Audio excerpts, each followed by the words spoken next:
Have you ever wondered why they do it? Why do people get in a motorcycle and ride on an interstate without the protection of a cage, i.e. a car? How many of you have ever been on a motorcycle, whether it been driving a motorcycle on the front or riding on the back? Did you wear a helmet? Did you wear protective gear?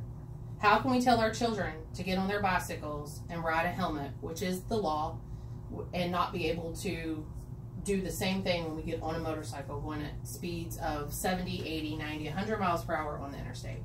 That doesn't teach our kids anything good. I have been riding motorcycles since I was a little kid. I had dirt bikes. I had ATVs, everything. I always wore the protective gear. I currently own a 2009 Yamaha R1. I do not ride crazy on the interstate, and I always wear all of my protective gear.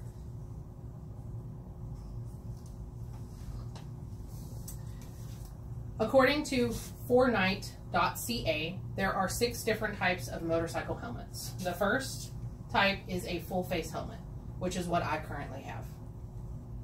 Then you have a modular helmet, which looks similar to this. It has a face shield as well as a flip up. You have an open face helmet, which is similar to this. You'll see a lot of moped riders wearing that type. You have the half helmet, which they also call this the brain bucket. This is what you'll see a lot of Harley riders riding on. You have an off-road helmet, which is what most dirt bike riders wear. And then you have a dual sport, which is a hybrid of the full face and the off-road helmet. Other things that are extremely crucial when riding a motorcycle to protect yourself is a riding jacket. A lot of riding jackets do have protective gear in them on the sleeves and in the elbows. So if you do go down, you usually hit your arms first. I have been in motorcycle crashes. The first thing that usually hits is your head and your arms and your shoulders. There are many different types, whether it be leather, synthetic, and there are some that do not have the protective stuff in them, so it's just long sleeves to protect you from bugs, things like that. Another good thing to consider is riding boots or shoes. This is an example of the riding boots. They usually go up the calf. And then you have riding shoes, which usually have some form of protection. They're not normal tennis shoes. They'll usually have some stuff so you can control the shoelaces so they don't just come flying off. And the last thing that I would recommend is gloves. Being in a motorcycle crash before, I have also seen friends wreck without gloves on and they skin their entire hand up. So there's different types of gloves. You have a regular, and then you have the ones that go up your wrist. The next thing to consider, this is my bike that I have, as well as my helmet. I have a full face helmet. It's an Icon Airmada. The next thing to consider when you're riding a motorcycle is you have to go through the motorcycle safety course. You get the M endorsement on your driver's license.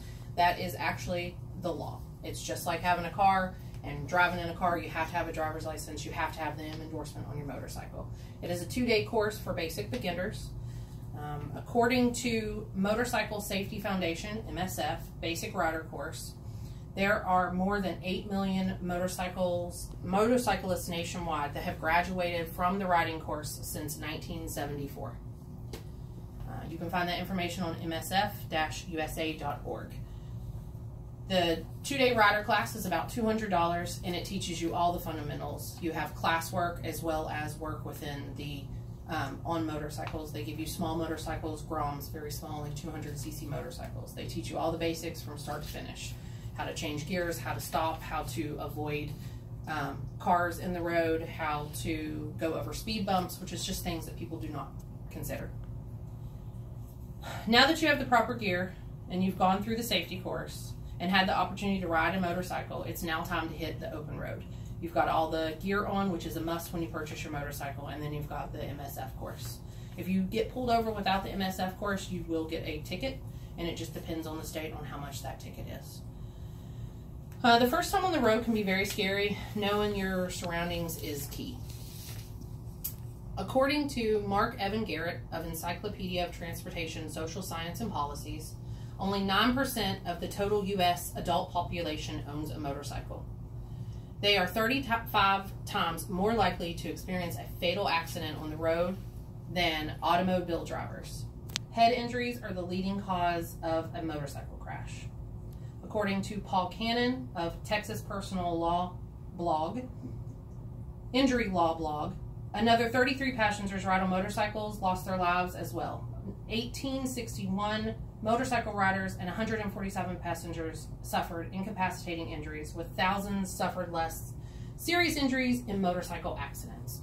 The key to motorcycle riding and the key to protect you from all of this is wearing the proper gear, as well as having the MSF course that will teach you everything. The last thing I want to close with is riding a motorcycle can be exhilarating and can actually help you relieve some stress. A famous quote from Dan Aykroyd: "You do not need a therapist if you own a motorcycle," any kind of motorcycle. Can you show everybody?